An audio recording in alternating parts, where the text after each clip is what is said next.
What's up, everybody? Welcome back to the channel. Today I'm going to be talking about the burst guns, so the M16, the AUG, and the CARV specifically. We're going to talk about how the different barrels affect different TTKs. Specifically, the CARV barrel has that match grade barrel that actually increases damage by a little bit, and it does have an effect on TTKs. So yeah, we'll go through all of that. As always, if you like the content, please consider dropping a subscription and a like and a comment on the video to help support us. But let's get into it, and we will talk about the intricacies of the different burst guns. All right, so I've talked in the past about how I don't like doing the comparisons where you say you hit, all chest shots and then one headshot to reduce that TTK. But I do like it for certain situations, for certain guns that are, the same damage profile across the body, or looking at like worst case scenarios. So that's kind of what I did here. So I've got the M16, AUG, CARV, and CARV plus match grade barrel on here with their damage values. All the burst guns have the same damage values at all ranges. So it's worth noting that there's no drop off anywhere for these guns. But like I said, for these guns, because the chest, stomach, and extremities are all the same everywhere, it's worth comparing whether or not a next shot will reduce that TTK. So you can see right here, I've said 5 body shots plus 1 next shot for the M16 is only going to get you 244 damage. So that's not going to kill somebody. That's not going to 2-burst somebody. Obviously, if it was a headshot, not a next shot, then it would, because that would be then 272 damage.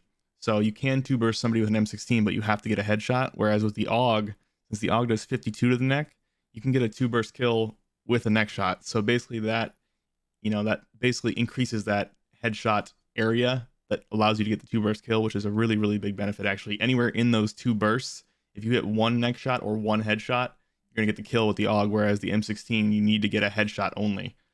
The CARV is a little bit different. So 5 body plus 1 head. When I say 5 body, I'm doing worst case here. So the 36 damage. 5 body plus 1 head does 238 damage. So you won't get a 2-burst even with a headshot. The only way to get a 2-burst kill with the CARV is to get 3 body shots and 2 neck shots. So that's a very, very unlikely scenario. 3 body shots, 2 neck shots, and 1 headshot. That's going to be a very uncommon thing to happen probably. Or obviously, these could all be headshots as well. And anything that does more damage than a neck shot basically is what that's saying there. So it's really difficult to get that 2-burst with the CARV. But if you put on the match grade barrel, the CARV plus the match grade barrel, these are the damage values. It actually increases your damage slightly. If you get 5 body, again, that's the worst case scenario. So 5 shots at 38 damage plus 1 headshot is going to do exactly 250 damage. So that is, that's a big deal. So that's enough to get you a pretty regular 2-burst kill. And that's just, worth noting. And these are the kind of situations that I do want to add this to the website for a premium feature where it'll calculate all this out for you and tell you the situations where this information really, really matters. I figured some people were curious about the FR556, so I added that in here. The FR has no neck shot multiplier, so it's essentially the same as the M16, where it's going to require either 3 neck shots or 1 headshot to get that 2-burst kill. But the FR has no neck shot, so it's only 1 headshot will get you that kill. But it's going to basically work out to the vast majority of the time feeling exactly like the M16 in terms of number of bursts to kill, or the chances of getting a 2-burst kill, because that 3 neck shot and then the rest body shots is going to be very, very uncommon to happen with the M16. So what does this information actually mean in terms of TTKs? So I've added everything to this comparison here. This is going to be a combination shot at 250 health. And I've upped the headshot percentage such that that CARV will get the 2-burst kill. So you can see what these are capable of doing, given that they hit 1 headshot or 1 neck shot. Obviously, the M16, like I said, with 1 neck shot does not get the 2-burst kill, whereas the AUG does get a 2-burst kill with 1 neck shot. So for most cases, I'm going to recommend the AUG over the M16 currently. They have literally identical TTKs. You can see on the line here, they're literally on top of each other. The AUG is cyan, M16 is green, and they just toggle back and forth. So they're literally on top of each other. This is without the titanium barrel. Obviously, titanium barrel will give you a little bit better TTKs. But you can see the CARV down at the bottom there. When you get that 2-burst kill with the CARV with the match grade barrel, it kills faster than the OTS-9 in that first damage range, using the same exact shot location percentages. So this is mixing in a bunch of headshots with the OTS as well. And that's just pretty crazy. So if you can hit some headshots, the CARV is going to have a ridiculously good TTK. Obviously, the recoil on the CARV is a little bit different. We're going to talk about the recoil of these 3 guns here in a minute. FR556 is actually faster than the M16 and the AUG both by about 60 milliseconds, surprisingly. That's with that 1 headshot. But again, the AUG is going to be much more consistent to get that 2-burst kill because of the neck shot. So I'd still recommend the AUG over the FR556, even though the FR has better TTKs. So the normal carve without any barrel is up here in orange. You can see that's not very competitive. It does kill about the same speed as the EM2, even when the EM2 gets a headshot out in that second damage range as well as the first damage range. But it's just really not worth using, especially with the recoil it has. So if you're going to use the carve, I would definitely recommend putting the match grade barrel on it over the titanium barrel even, because it's going to allow you to get that two-shot or two-burst kill, whereas the carve with the titanium barrel is just going to be a slightly faster TTK, but it's going to be impossible pretty much to get that two-burst kill. So I think it's worth using the carve with the match grade barrel if you're going to run it at all, and it's going to be a mid-range gun, not a long-range gun. The recoil is just not good for long range. But you can see actually the AUG and the M16, even without the titanium barrel, which would lower this a little bit more, actually with the two burst kill have better TTKs than the EM2, which the EM2 is the current meta long-range gun for sure. So I think they're actually pretty good. Obviously the bullet velocity is a little slower, and you can't really use the 4x anymore. One of the reasons the M16 was so good back in the day is because the burst went straight up, and it still does that. But you had that sniper scope optic, basically. The Axial Arms 3X used to be like more zoom than a Kar 98 sniper scope. So that plus perfectly vertical recoil and predictable recoil and crazy good TTKs meant that the M16 was just dominant for a while.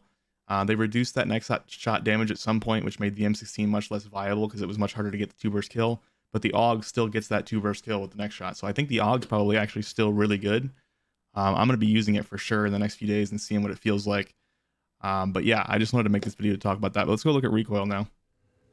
All right, let's do a quick recoil comparison of what most people would consider the meta build right now. So this is M16 and AUG, fully decked out with just the normal attachments. So axial arms, agency, titanium, field agent, 45 round mag. We're going to compare it to the CARV. So we're going to go 15 meters. Never mind. And you'll see, even shooting as fast as I can, the M16 still recenters to the exact same point each time with the titanium barrel. Sometimes you can get that fire rate above the recentering speed, and that will make it not recenter in time. So this is the AUG now with the titanium barrel as well. Same story here. It recenters to the same point. But then if you take a look at the CARV, you'll see what I'm saying. So the CARV shoots too fast, if I remember correctly. So the CARV should keep climbing because the recoil doesn't have time to fully recenter in between each burst. Yeah, so you can see the CARV keeps climbing there, and just has more recoil overall. So yeah, the AUG and the M16 are basically identical. The only difference is the AUG has that, two burst with the next shot. So overall, AUG would be better than the M16 right now. CARV has fantastic TTKs if you get a headshot. You mix in a headshot with the strike team barrel, or not the strike team, the match grade barrel. But the recoil is much worse, so it's not made for being used at range. But I do think it could be pretty effective, mid-range, close range for sure. All right, let's go over the recommended builds. So for the AUG/M16, the builds are going to be exactly the same. Again, I think the AUG is the better choice right now. There's 3 different builds that I think are very, very good. So the first 2 are going to be focused more on long range usage. So this is the fastest TTKs long range. This is using titanium barrel because that gives you the fastest fire rate with the AUG and the M16 both. Agency suppressor, field agent foregrip for maximum recoil reduction. Like I said, this is more for long range, so we're trying to get that recoil down as much as possible. 45 round mag, and then the axial arms 3x. Not a lot to say there. 45 round mag is plenty of bullets with this much damage per bullet that these guns put out, so you don't need to go anything over 45. That gives you really good ADS times, and the axial arms obviously is just the default long range optic right now. One of the other builds would be just swapping out the titanium for the task force. Unfortunately, the task force barrel does increase your recoil both vertically and horizontally, but it will give you better bullet velocity, so it'll be easier to hit those moving targets at range. So this would be the second build. Everything else is the same for the same reasons. But then the third build is kind of interesting, and I really want to try it out. So if you want the best TTKs, you go with the titanium barrel. And then if you want to reduce that idle sway and give yourself better ADS times, you swap out field agent for airborne elastic. This is going to give you crazy good ADS times, as well as stabilizing that sway a little bit. And then swapping to the silencer instead of the agency suppressor is going to give you even better ADS times, like just crazy fast ADS times. And you saw how fast those TTKs are. The potential of the TTKs with this gun are pretty crazy. And taking off these recoil attachments, both the agency suppressor and the field agent foregrip, it's going to increase that vertical recoil a little bit, which is actually, in this case, using this gun in like the mid-range might actually be a good thing because it'll allow the gun to bounce up into the neck and head, and you just need one of those to get a 2-burst kill. So I think this is probably a really, really good loadout right here, specifically for Rebirth or mid-range on Verdansk. I'm probably going to be playing some tonight, and I'm going to use this, and I'm looking forward to it. I think it's going to just fry people. But let's go over to the CARV and talk about the CARV recommended builds. Another thing to consider with all these tac rifles is that they don't have a damage drop off, so you don't need that extra damage range from anything. So there's very little reason to actually use the agency silencer over the regular silencer for any of these guns, the AUG, M16, or the CARV, because all you're looking for is basically bullet velocity, because they don't have a damage drop off, so you don't need the damage range. Yeah, the vertical recoil control is nice, but you do get a bunch of other negatives. You get worse aiming stability, worse aimed walking steadiness, and worse ADS time, whereas the suppressor gives you better ADS time, better sprint to fire time, better bullet velocity, and it just hurts your damage range, but that doesn't matter with these guns. So I think suppressor is really a great way to go for pretty much all three of these guns. But this is one of the builds I would recommend for the CARV. Using it more as an aggressive, like mid-range gun. You could potentially take off the field agent and maybe put on like a tiger team, just get your mobility up a little bit, or maybe even a raider pad or a combat stock if you wanted to, have crazy good strafe speeds. And then if you're playing an even closer range, you can take off axial arms and put on, a red dot or maybe a Silix for the mid range. But overall, I think the CARV has the potential to be a really, really good gun if you can just mix in one headshot in there. And I actually think the AUG's in a pretty good spot too. Now, after I've looked at these in detail, I think people just kind of gave up on them after all the nerfs. But I don't think they're that bad right now. The one issue is the bullet velocity. So at range, all three of these guns have pretty low bullet velocity because the only barrel that helps is the task force, and it only gives about 20%. So that makes it really hard to hit moving targets at range. But overall, they're still in a decent spot, and I'm definitely going to be trying them out. But that's all I wanted to cover in this video. Hope you found it interesting and useful and informative, and I'll see you guys all in the next one.